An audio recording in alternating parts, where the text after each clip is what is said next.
This is the brief on the Zen philosophy of Alan Watts. So what is this, really?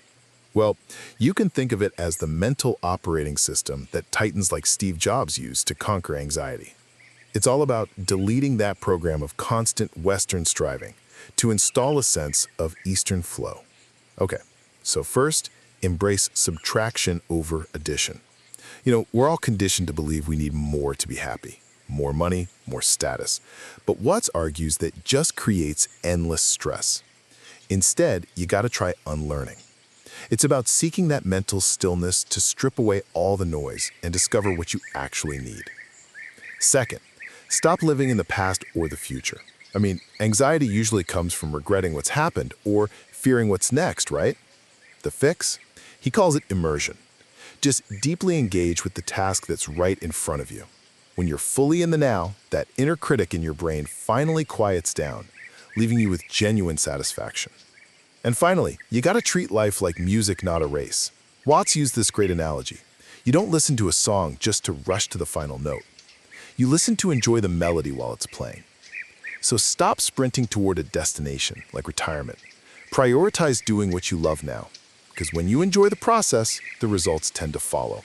Ultimately, happiness doesn't come from chasing the next achievement, but from fully inhabiting the present moment. So stop rushing and start listening to the music. Welcome back to the Deep Dive. I have to be honest, when I first looked at the stack of research for today, I really thought there might have been a mix-up in the filing system. Oh, yeah. What were you expecting? Well, our usual topics. When we're talking about the tools of the trade for the absolute elite, we're talking Silicon Valley titans, billionaires who are moving entire national economies. We're talking Olympic gold medalists. The top of the top. Exactly. Yeah. So you expect to see, artificial intelligence, or maybe some new complex biohacking protocol. Something out of the London School of Economics, a new theory. Right. Okay. We expect to be looking at the bleeding edge. We think, modern problems require these hyper-modern solutions. We look forward. That is the standard expectation, absolutely. But today, we are looking backward. And not just, few years. We're looking back about, 1,500 years? Something like that, yeah. It's a huge leap back in time. We're diving into a philosophy that, on paper, it looks like it belongs in a misty temple. High up in the mountains of Kyoto or something. Yes. Or maybe in a dusty scroll in a monastery. But in reality, this philosophy is, it's currently the secret weapon. It's the operating system for some of the most successful, high-pressure individuals on the planet. It's a fascinating contradiction, isn't it? It really is. You have these environments like Wall Street or the boardrooms of big tech or, center court at Wimbledon. These are places where the pressure is just absolutely crushing. Unbelievable. The pace is frantic. Everything is about more, faster, better. And yet the tool that the top performers are using to survive that environment isn't a productivity app. It's not some complex time management system. It's a mental framework that, like you said, predates the printing press. We're talking about the Zen mind. Oh. But, and I want to put a huge asterisk here, right at the very start. We're not talking about the commercialized version. No, not the pop culture Zen. We aren't talking about buying a miniature sand garden for your cubicle or, listening to whale sounds while you fall asleep. That's relaxation. And that's fine. But what we're discussing today is performance.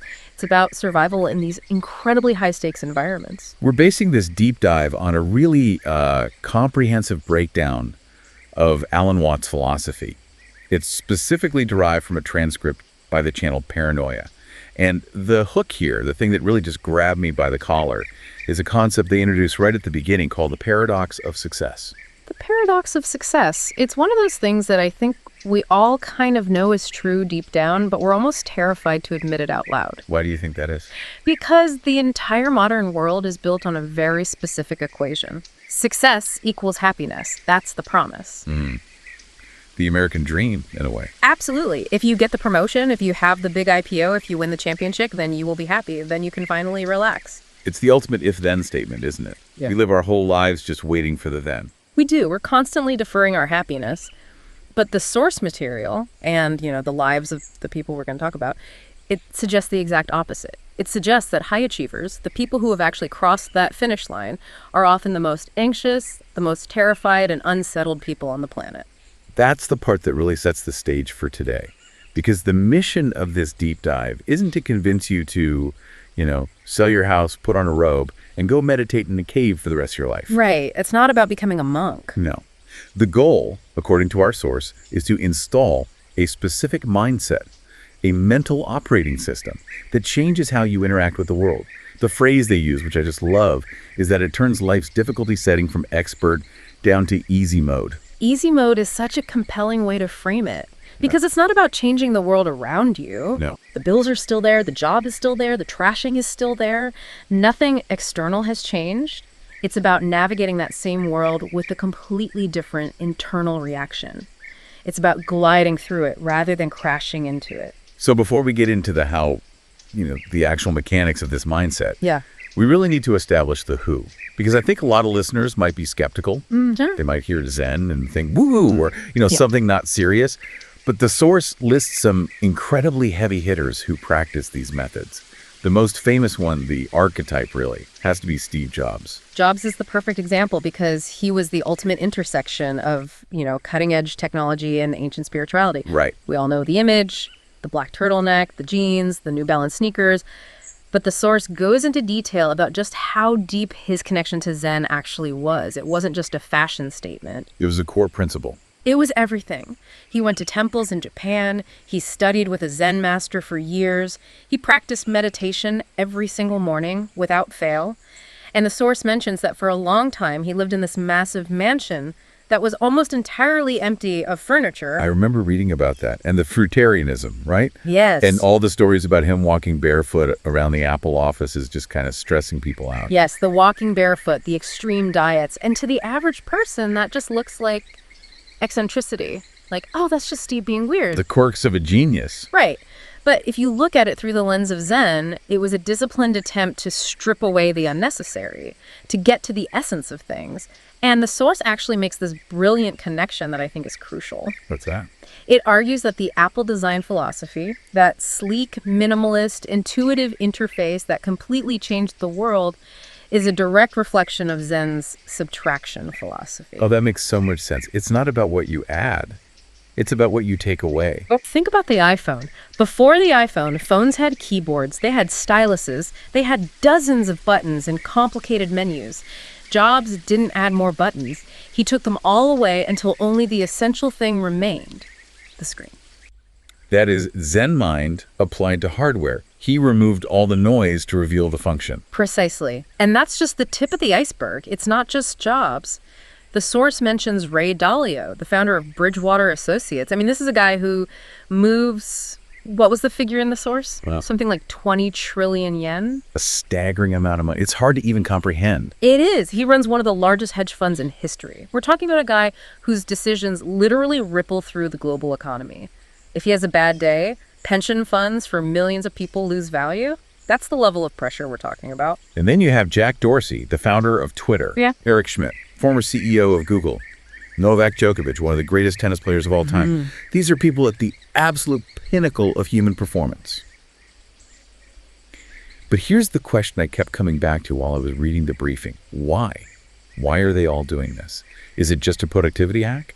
Is it just to squeeze out another 1% of efficiency so they can make even more money? And the source is very, very blunt about this. I think this is where we really have to pay attention. It says, no, it's not for productivity. So what is it for?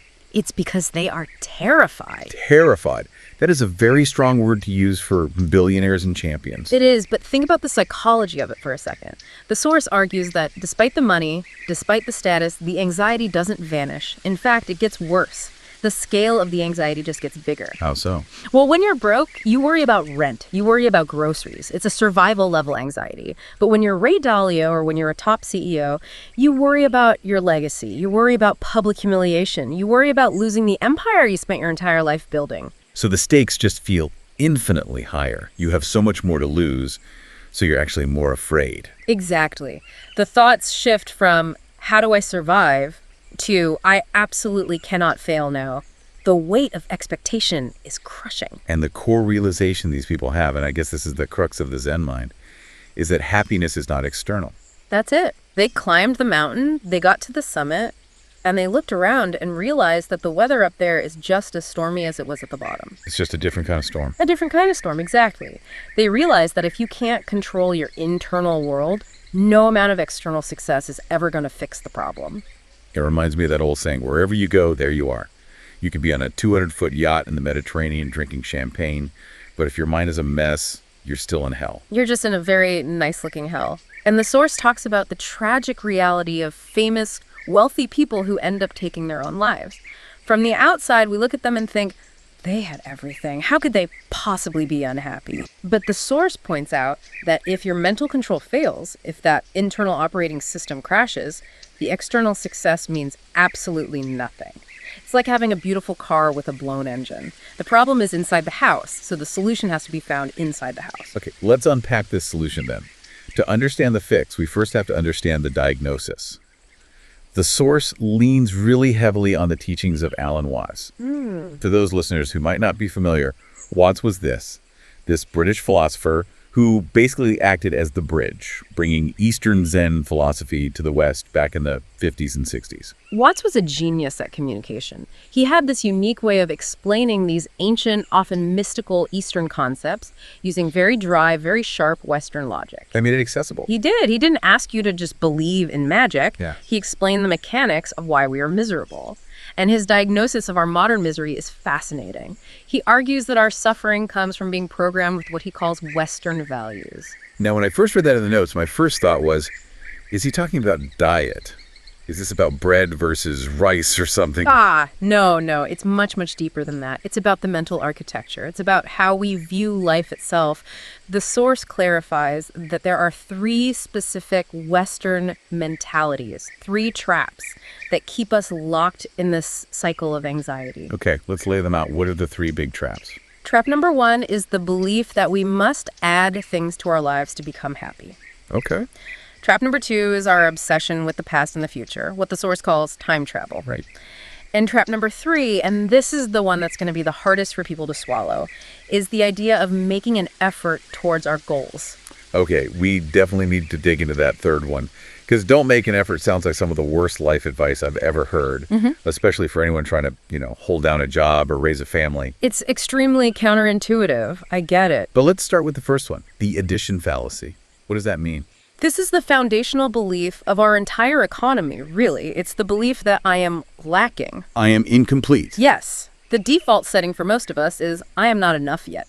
So to fix that feeling of being incomplete, the logic goes, I need to add things. I need to add more money. I need to add a better job title. I need to add a nicer car, a partner, a bigger house. It's the I'll be happy when syndrome. No. I'll be happy when I get that raise. I'll be happy when I finally buy the Tesla. Right. Yeah. But Alan Watts calls this a total fantasy. He says these concepts of status and wealth and success are just games. They're concepts created by other people. They aren't laws of physics. They're not real in that sense.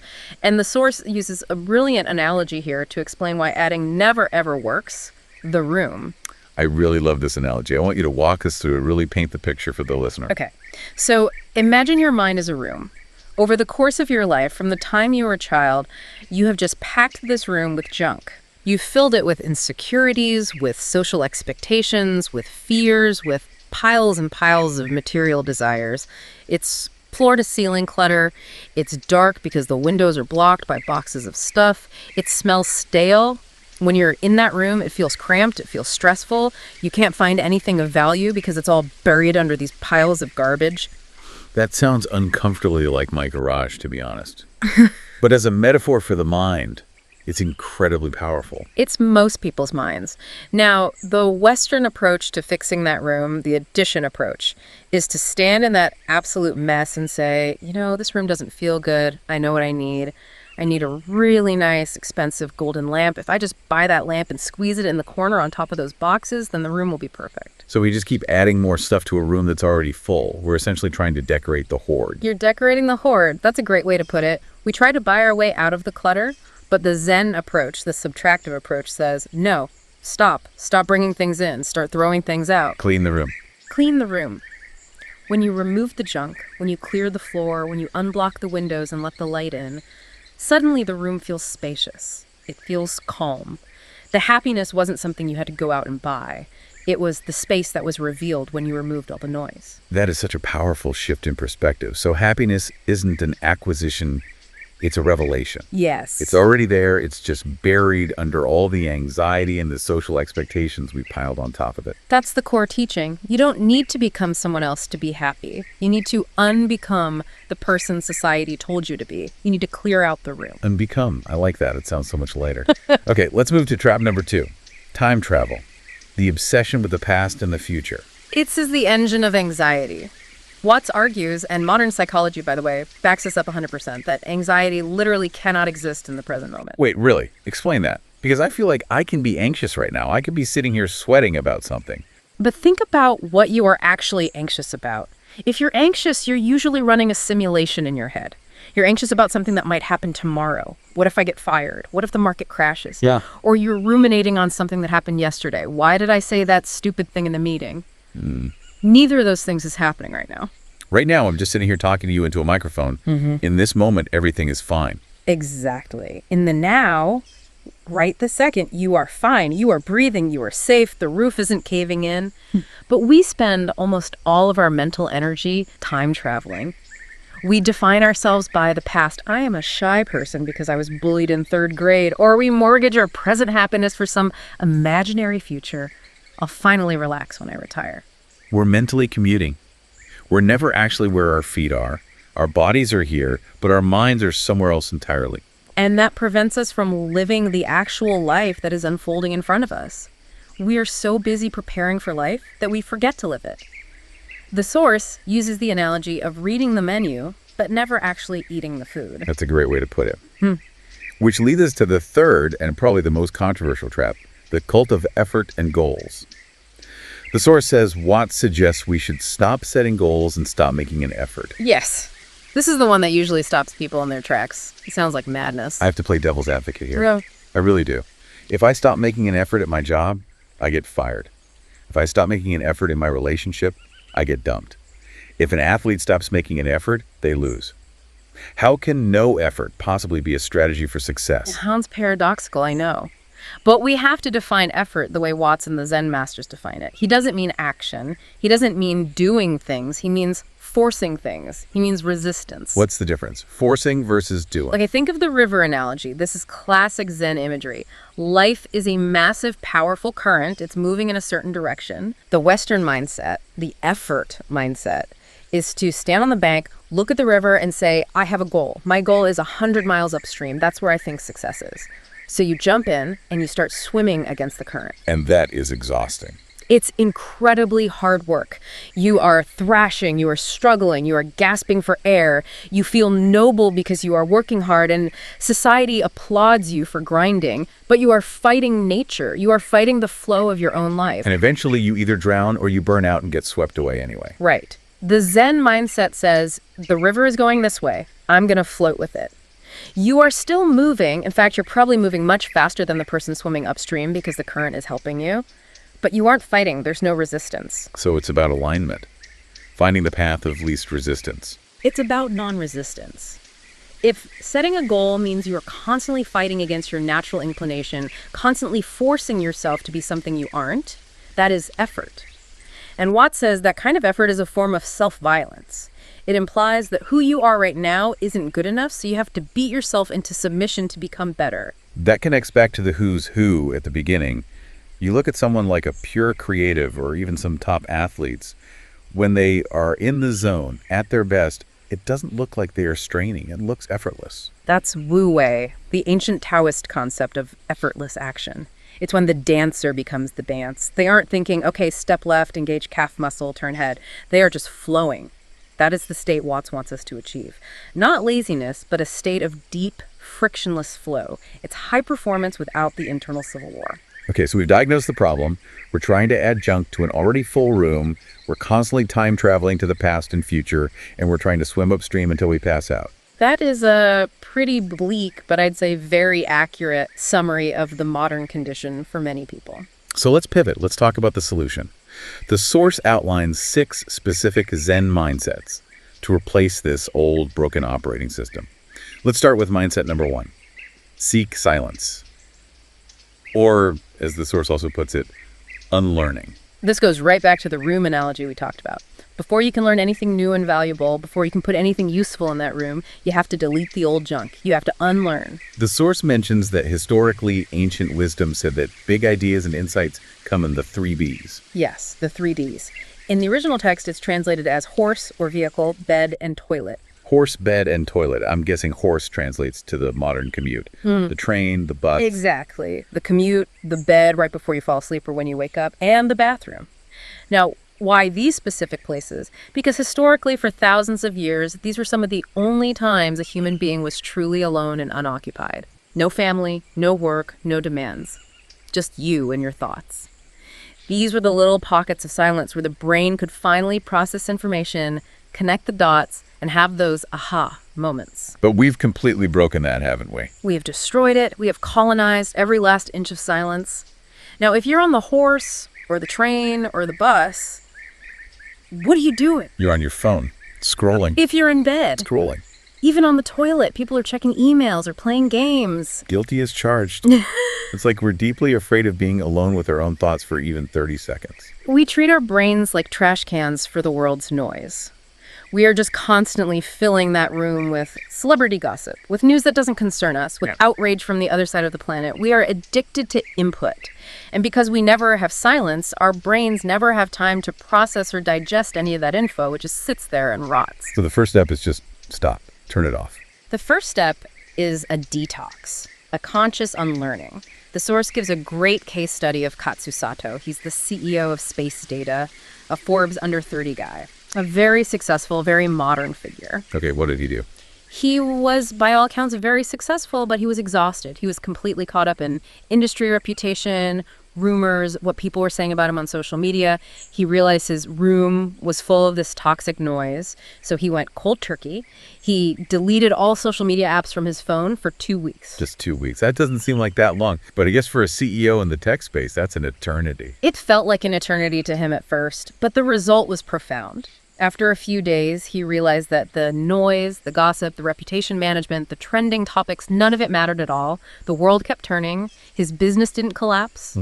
But internally, his values reset. He found a deep sense of clarity, and that clarity allowed him to pivot his career and find massive success in a completely different field, in space data. It's amazing how we think the world will end if we aren't constantly plugged in, but it really doesn't.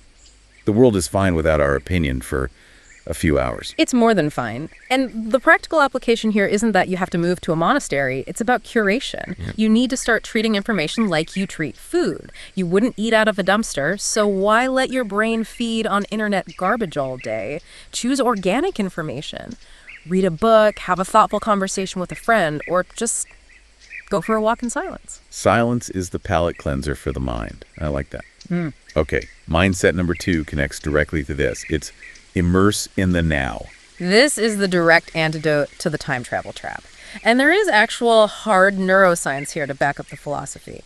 When you are deeply immersed in the now, what psychologists call a flow state, the activity in your prefrontal cortex actually lowers. So prefrontal cortex is the CEO of the brain, right? The part that's always planning and worrying. It is. It's responsible for self-reflection, for planning, for time perception. It's the little voice in your head that says, "You look stupid right now," or "Don't forget you have that meeting in an hour." When you enter a state of flow, that part of the brain quiets down significantly. It mimics the relaxation response of being in a sauna or a warm bath. So being in the moment is literally a break for your brain. It's like a vacation from yourself. It is a vacation from your ego. Yes. Yes. The source uses another great metaphor here, the sunglasses. The sunglasses. Okay, break that down. Imagine you are wearing dark, dirty sunglasses all the time. You've had them on for so long, you've actually forgotten you're wearing them. Those sunglasses are your information overload, your worries, your notifications, your constant thinking about yourself and your past and future. Okay. When you look at the world through those glasses, everything looks dull. Everything is gray and muted. You can't see the real colors of the world. And taking them off is getting into the now. Exactly. There's a beautiful story in the source about a monk who spent 3 months in silent meditation. No talking, no reading, no input, just silence. When he finally left the temple and walked out onto the street, he saw a single flower growing by the roadside. Just a common weed, really. And he started weeping. Because he hadn't seen a flower in 3 months. No, it wasn't that. It was because for the first time in his life, he really saw the flower. His sunglasses were off. He saw the vibrancy, the incredible detail, the miracle of it, without the filter of his mind saying, oh, that's just a flower, I'm late for work. He experienced the raw reality of it. That reminds me of how kids see the world. Everything is new and amazing to them. That's the key. The source asks this great question. Remember how long a school year felt when you were a kid? A summer vacation lasted forever. It felt like a lifetime. It felt like a decade. Now a summer is like a long weekend. You blink and it's September. Right. And that's because children live almost entirely in the moment. They are immersed in the texture of the now. They are looking at the bugs in the grass. They aren't thinking about their 401k or what they said in a meeting last week. Adults feel time fly because we are mentally commuting. We are skipping over the present to get to the future. If you want to lengthen your life, not in years, but in perceived experience, you have to take off the sunglasses. You have to immerse yourself in what you are doing right now. I love that concept. It's not about adding years to your life, but adding life to your years. Okay, let's move to section 3. This is where the rubber really meets the road for a lot of people. Work, money, and effort. Because this is where people get stuck. Mindset number 3 is do what you love and money follows. This is the classic piece of advice that everyone rolls their eyes at. Follow your passion. It sounds like something you see on a motivational poster with a cat hanging from a branch. Being in there. Yeah, it sounds naive. It does, but the source breaks it down very logically using a system of feedback loops. The negative loop and the positive loop. Walk us through these. Right. Let's start with the negative loop, which is where, sadly, most people are stuck. Step 1. You work primarily for money. That means you are very likely doing work that you dislike or are at best indifferent to. Okay. You're trading your hours for dollars. A simple transaction. Because you dislike it, you naturally put in the minimum effort required not to get fired. Makes sense. This is quiet quitting. It's the foundation of it, yes. Because you're only putting in minimum effort, you never achieve mastery, you don't get better, you just tread water. Okay. Because you don't improve, your value in the marketplace stays low. Because your value is low, your wages stay low or stagnate. And because your wages are low and you hate the job, your stress increases. That is a vicious, depressing cycle. Right. You're trapped in mediocrity because you don't care enough to be great at what you do. Precisely. Now let's look at the positive loop. Step 1, you do what you love. Because you love it, you naturally spend hours and hours doing it. You don't count the clock. You aren't waiting for 5 p.m. to roll around. It feels like play, not work. Exactly. That massive input of time and focused energy leads to mastery. You become an expert. And what does society pay for? It pays for mastery. It pays for value. It pays experts. The host in the source challenges this, though. They say, but we need to eat. I can't just quit my job and play video games all day. And that's a completely valid fear. It's the practical objection. But the expert rebuttal in the source is strong.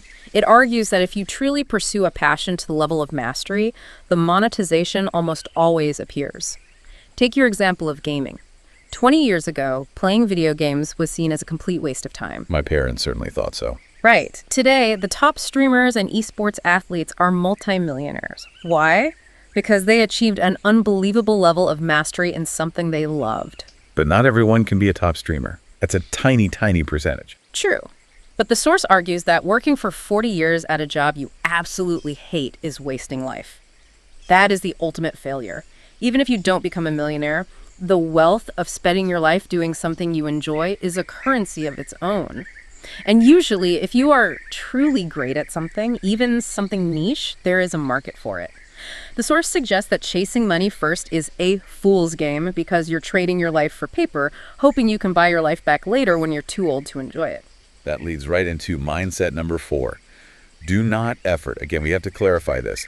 This doesn't mean do nothing. No, it means do not do things that feel like resistance. The friction test. The friction test. If you feel like you are trying hard, if you are gritting your teeth and forcing yourself through it, you are fighting nature, you are swimming upstream. But doesn't mastery require hard work? You just said we need to spend hours and hours doing the thing. It requires action, and it can be intense, but it doesn't require friction. Think of a kid playing with Legos for 6 hours straight. Are they working hard?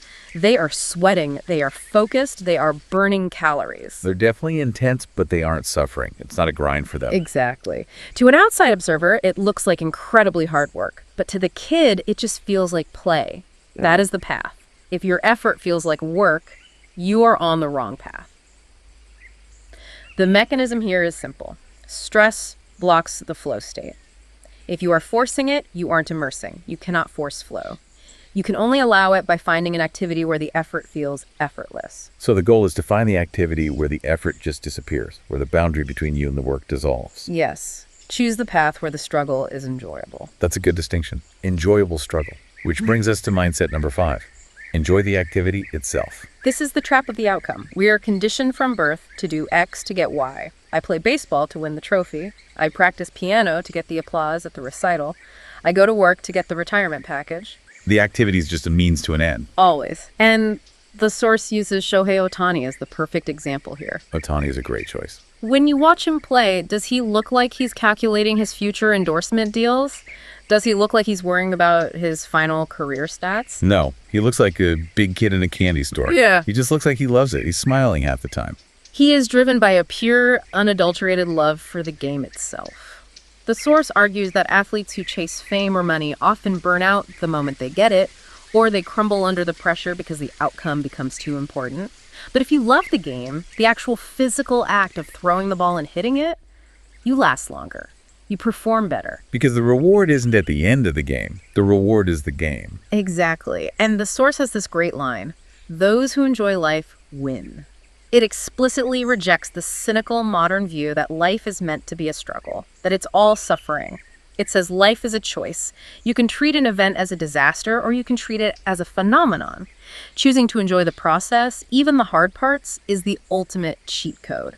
It's reclaiming the idea that life is meant to be enjoyed. It sounds so simple, but I think a lot of us feel guilty about it. We feel like we should be suffering to earn our keep. That's that Western programming again. No pain, no gain. Zen says, if there is pain, you are doing it wrong. Find the flow. Okay, we are heading into the final stretch here, section 4, the philosophy of life. And mindset number 6 is the capstone. It's don't chase goals. And the source uses my absolute favorite analogy of the entire deep dive, the music analogy. This is beautiful. It's the ultimate critique of the Western mindset. We treat life like a journey with a destination. Right. We are always going somewhere. We're always on the way to the next thing. Think about the standard life path we're sold. You go to elementary school. Why? To get into a good high school. You go to high school to get into a good college. You go to college to get a good job. You work the job to get promotions. You get the promotions to save for retirement. You finally retire to prepare for death. When you lay it out like that, it sounds like a treadmill. It sounds like a total scam. It is. We sacrifice the now for a future that never really arrives. Because once you get to that future, you just set a new goal. You're always chasing the horizon, and the horizon keeps moving. The source mentions the FIRE movement here, financial independence, retire early, and it references the book, Die with Zero. Yes. And the critique is that saving fanatically for 20 or 30 years creates a profound tragedy. You sacrifice your youth, your peak energy years, your health, your time, to have a big pile of money at age 70. But at 70, you lack the physical energy or even the desire to do the things you sacrificed your youth for. You can't go backpacking in the Andes at 75 the way you could have at 25. A bank account full of unspent money at death is basically a report card of a life not fully lived. That's the argument. And this leads directly to the music metaphor. Alan Watts famously said, "Life is not a journey, it is a piece of music." Explain that distinction. How is life music and not a journey? Well, if you listen to a symphony, what is the point of the symphony? Is the point to get to the final crashing chord? Is the last note the best one? No, of course not. The point is to listen to the whole piece of music. Exactly. If the goal of a symphony was to finish it, the best conductors would be the ones who played the fastest. You'd go to a concert and they'd play Beethoven's Ninth in 3 minutes, and everyone would stand up and say, "Wow, great job, they finished first." Record time. We can all go home now. It's absurd when you put it that way. It is absurd. The point of the music is to dance while the music is playing, to experience the melody, the rhythm, the harmony, the rise and fall. Life is the same. The goal isn't to reach retirement or to reach some arbitrary definition of success.